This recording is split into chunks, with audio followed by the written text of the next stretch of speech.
Hi, everyone. Welcome back. I'm Kris, and I'm your Cardvoyant, and it has been a while. I took some time away, obviously. It's been quite a while, but during that time, I was able to finish the book that I've been talking about for 2 years, my Earth Energy book, and it's called Earth Energy, what it is and how to use it. And I finally released it actually today, which is why I'm like jumping back on the YouTube bandwagon and hoping to be able to do this consistently. Um, I've been not only working on this book, but doing some other things as well, including watching my 2-year-old granddaughter pretty much full time. So a lot of stuff going on, but that's how everybody's life is. Um, I wanted to talk a little bit about the book today, but when I say talk about it, I mean read a little passage from it, talk a little, very little bit about earth energy. I am still doing tarot and I am still doing like private readings, but just fewer, far fewer. So I was going to do like a one card, probably one card tarot card pull and talk about that a little bit and sort of launch into this new era of this more of a focus on energy, what connects us all, how Earth energy is such an important resource that we have for physical life. I as some of you know, and if you've stuck through this while I've been gone, I just appreciate you so much. If you responded to like a bell or a notification that this um, video was out and you actually want to come see it, I really appreciate that. If you stumbled on this for some other reason, some algorithmic reason, welcome. I mean, welcome to everybody. You're very welcome here. This is a space of hopefully information, peace, love, all of those things, connection, and inclusion for sure. So, um, I want to start just to read this a couple very short passages from the book. Um, as many of you know, as I started to say, um, I started maybe several years ago now channeling this group of guides, and they gave me the name Jacob so I could have like Jacob's Journal, which, I love titles and I love alliteration, so they know me. So that's what they came up with. So, but it is a group of like a collective of guides that I feel like is like four. And I've been channeling information from them. And then when I started to get interested in specifically in earth energy, or when they helped me get interested in earth energy, I started asking specifically about that during channeling sessions. And the book has several instances where I asked about specific things, but also where they just, provided information. So this is kind of one of those sessions where they talked about bigger concepts, and I thought that might be helpful for today, especially as we go into the one card reading. So let me just read a very short passage. All of these, like, they didn't come with titles. They just, uh, the information just comes. And I do this in like automatic writing. I'll just try to get into a deep meditative state and then I will just start writing. I'm completely aware, obviously, because I have to be able to write while I'm writing, but things just complete sentences come into my head. And very often, this is true when I read tarot as well, images, pictures, all kinds of things that give me a visual representation, sometimes things in my life, even like movies and things like that too. But they help me really like understand on a deeper level what they're talking about. Um, that's how it works. And as I said, they didn't come with titles, but I've added titles for the sake of a table of contents in the book. So this one is I've titled Earth Energy Connecting and Balancing in Love, because that's really what this is talking about. There are several phrases in the book that are repeated over and over and over again, and they're inevitably about love, about connection, and about being a part of Source or the all that is, God, however you'd like to conceptualize that. And at one point, when I was putting the book together, finally, took me forever, um, but when I was putting the book together, I'm like, oh man, they say this over. Is it getting too redundant? Are people going to be like, oh, not that line again? But the thing is, I started thinking about the history of human beings and how things, I mean, we just keep doing the same things, history repeats itself and it repeats itself and repeats itself. So, of course, we need to hear these things over and over again. Um, so, some of that is contained in this little excerpt, but much of it throughout the book. Most of the books they have like they have a session date, and then I usually give a little introduction to the session if it's something that I have asked for. So, now that you have taken the time to seek out and concentrate upon and feel the source of earth energy, and indeed the earth energy itself, we want you to understand the many layers of earth energy and how they are structured, as well as how they can be used. The earth, you see, is energy. Therefore, at its core, we speak both literally and figuratively. The earth must always emanate that which it is, energy. This energy is the basis of aspirational change, which is growth and is never ending and always abundant and always abundantly available for your use. This energy is the powerful emblematic structure of the universe itself, which is to say, love.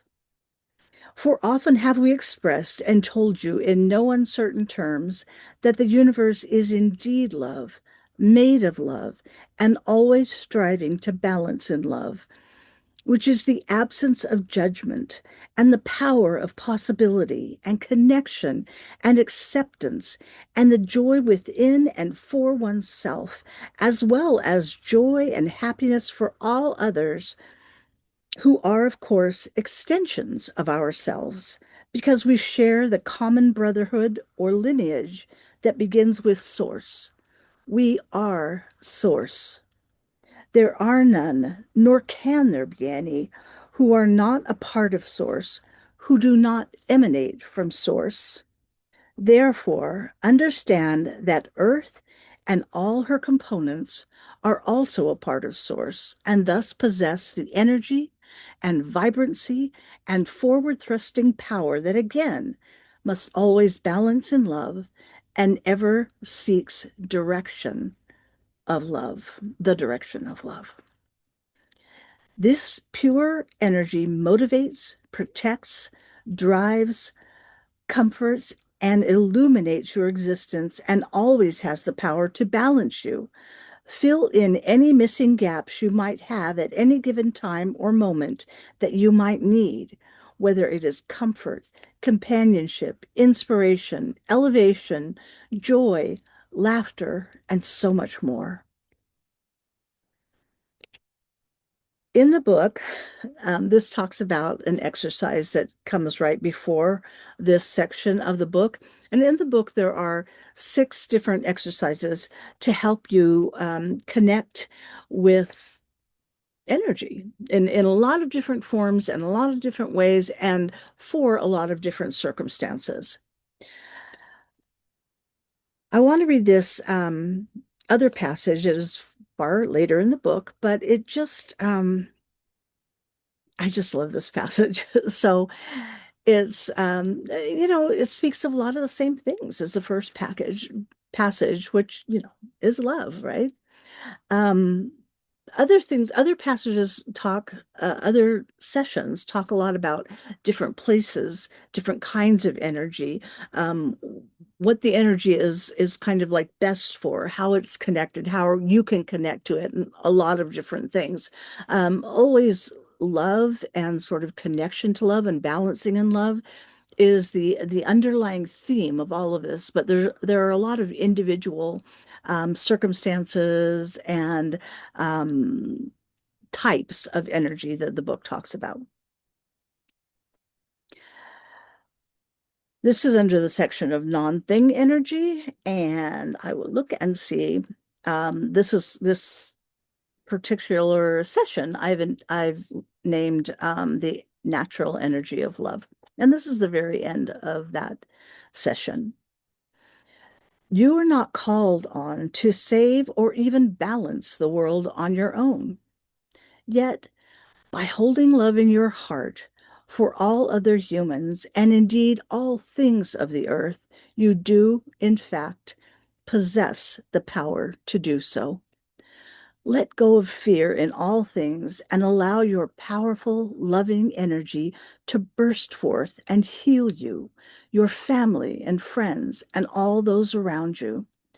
Break the pools of hate and harm and create new pools of your own. Again, the metaphor of water. As such loving change creates the beauty of a sunrise, casting forth a flickering white light upon a jubilant sea, which is to say, the universe, the one, the all that is. That particular section talks a lot about water as a metaphor and these pools of different types of energy. So that's a little background on that. Um, Anyway, before I do the one card reading for us, I just want to say this is on Amazon. You can get, the Kindle book, or if you have Kindle Unlimited or just the regular book, it's there if you're interested. As I said, it's been kind of a labor of love, of course, a labor of love. But also, it's taken a lot of time. I thought this would be like months ago that I'd have the book out, but as it got closer and closer, I decided to launch it today, April 3rd, because it's my birthday, and I thought maybe it'll be bring good luck. And it was actually 2 years ago that my fiction book was released, so it's kind of a weird coincidence, but I'm just thrilled and kind of relieved to have it out there. In fact, I'll be doing my sister Kim's show on Sunday. Many of you, maybe even most of you, know Kim and the work that she does, and she's fabulous. And she does a kind of Let's Chat on Sunday. So she's having me as a guest, and we'll talk about Earth energy and I'm sure many other things. That's 1 o'clock on Sunday. I know it's Easter Sunday, but you can watch, of course, anytime because it's YouTube and it's always available to you. But I appreciate that. I appreciate her. My sisters are endlessly supporting. So I appreciate that. All right, let's do this one card reading. And I'm just kind of asking, like, what we need to know, what it would be helpful for us to know, what it would be good for us to know right now, as we're just all sort of in the thick of it with everything that's going on in country and the world. Um, so one card, I'll talk a little bit about the card. So hopefully there's a little bit of just general um, learning about tarot, and then I'll give you a little interpretation of why my guides have had us pull this card.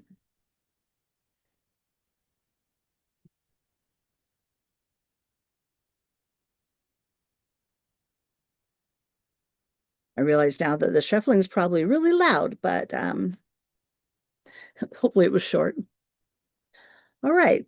So the card that we have is the Lovers. And you may be thinking, oh, the Lovers. Okay, we're not talking about relationships. What the heck? This is a major arcana card. In your standard tarot deck, there are 78 cards, 22 of which are major arcana cards. The rest are the four suits of cards, wands, swords, cups, and pentacles that kind of represent the four elements of the earth. Um, But the major arcana talk about like big picture kind of things, umbrella things, a lifetime, the whole situation, sometimes a person, like the whole personality, that kind of things. But they are this big, whole part of any reading or situation. So in this just one card reading, given that there's only 22 in the deck, this is kind of unusual to get a major arcana card, but not surprising. I mean, we're asking about like a big question, kind of like, what, what with all of this? And we get the Lover's card. And as I was going to say, you think, well, it's about relationships. Obviously, it's kind of this blessed union. There's a man and the woman and the angel, and it does often talk about relationships, and it does often talk about, oh, sometimes the things that bring men and women together, or just the opposite, right? But very often, this card speaks about us, right? The two sides of us. And we can be talking about sort of the feminine and masculine side, which, I mean, there's so much the same, but we do tend to think of the masculine as being a little more aggressive, and that can be in a very positive way. And we talk of the feminine of being more nurturing and caring and sensitive, those kinds of things. But of course, we all possess all of these traits, and that's what this card is talking about, right? These, what we define as the two parts of ourselves. Now, the other part that is that recognizes the two parts of self is talking about the spiritual, our soul selves, and the physical, our very physical minds and brains, and these very physical experiences we're having. And I think this like really clear, especially with this like angel in the background, right? That can talk about a blessed union, but I think here it's talking more about the support, talking about earth energy, the support that we have from source, from our guides, from the non-physical in general, and our higher selves, our soul selves, right? Who know the totality of us. And it is talking about and helping us to be mindful of the fact that we are experiencing a physical lifetime that is a tool, right? A tool for us to learn and to grow, especially for us to grow. And our non-physical life is the totality of us, but also why we're trying to grow, why we're trying to reach more, why we're trying to expand. And by expanding ourselves, we, of course, expand the universe. Everybody adds to that. And if we are expanding in love and light, or toward love and light, instead of toward fear, which includes all things anger and violence and greed and all the things like that, that we would otherwise call negative, but here it's really more appropriate to call it moving toward fear, because those are all other names for fear, right? So as if we are moving toward love and light, we're helping balance the universe in love and light. Now, none of us are doing that constantly or perfectly, but we seek to do that. And that's what it's talking about in this card. Just like in that last passage I read, if we are doing this in our own lives, if we're holding that love in our heart and trying to walk that path that is love, we are bringing the entire, as a collective doing this, we are bringing the entire world toward that. And, it talks about many times in the book, like what kind of what the non-physical world is like vaguely. And by that, I mean, it talks about very often, or in several passages, how there just isn't fear in the non-physical world. It's a physical thing that we experience, and for a reason, right? We're learning to grow, grow closer to each other, to source, to love, right? Which is source. So because we're learning that, we need to sort of necessarily understand not just the other side, but understand how we move away from that, why it's important that we move away from that. And it gives us opportunities to show ourselves, to show ourselves, to challenge ourselves, or to have ourselves challenged.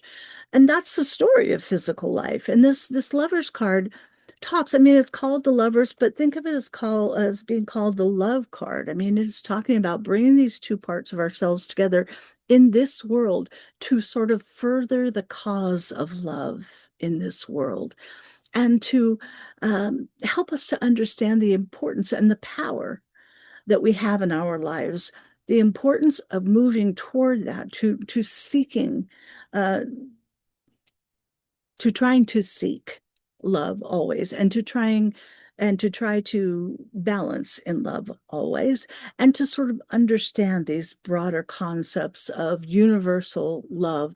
And as we do that in our own lives, our energy expands in love and light, touches others, like literally touches others, and they can absorb it and feel it. And collectively, we move the world toward that. And when we're concentrating on love and light, instead of concentrating on the problems and sort of the evil, in finger quotes, in the world, we are bringing about change. We truly are bringing about change. That doesn't mean that we're putting our heads in the sand and avoiding things. It's more that we don't let that overwhelm us. We don't let that inform who we are. We seek always to combine these two parts of self, uh, to allow us to sort of have the move toward the blessings of the universe, like the loving embrace of the all that is, the loving power of the all that is, and the loving connectedness and inclusion, because we're all connected, we're all equal, right?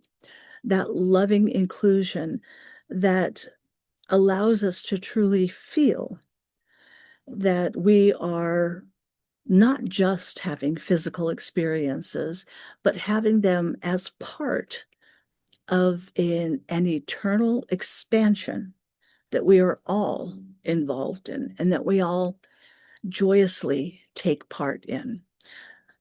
So I hope that that's helpful. I hope that we can.